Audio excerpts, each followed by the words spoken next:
शुरुआत इस वक्त की अहम खबर के साथ। राणा कपूर को ईडी ने अदालत में पेश किया है। मेडिकल टेस्ट के बाद राणा को अदालत में पेश किया गया है। ईडी ने पीएमएलए एक्ट के तहत राणा कपूर को गिरफ्तार किया है। 15 घंटे पूछताछ के बाद राणा कपूर को ईडी ने गिरफ्तार किया है। तो आपको बता दें कि राणा कपूर को ईडी ने अदालत में पेश किया है। और चलिए सीधे रुख करेंगे मुंबई का, जहां इस वक्त मौजूद है हमारे साथी अमित राय। अमित, आपसे जानना चाहेंगे, राणा कपूर से लगातार ईडी जो है वो कल भी पूछताछ करती रही थी और अब ये खबर आ रही है कि अदालत में पेश किया गया है, और क्या कुछ तफसीलात?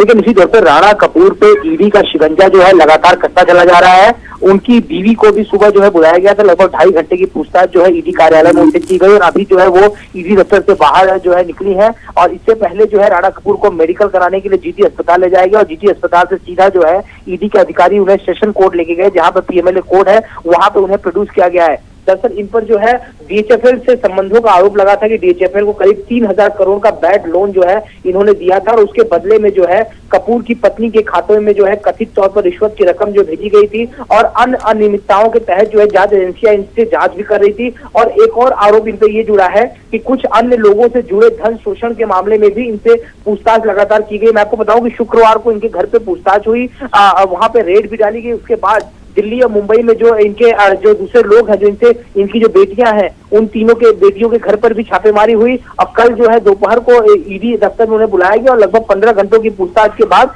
सुबह 4 बजे के करीब जो है राणा को जो है गिरफ्तारी दिखा दी गई और आज सुबह उन्हें मेडिकल कराएगा। और मेडिकल कराने के बाद जो है अभी उन्हें ईडी अस्पताल कोर्ट में जो है उन्हें प्रोड्यूस किया गया है।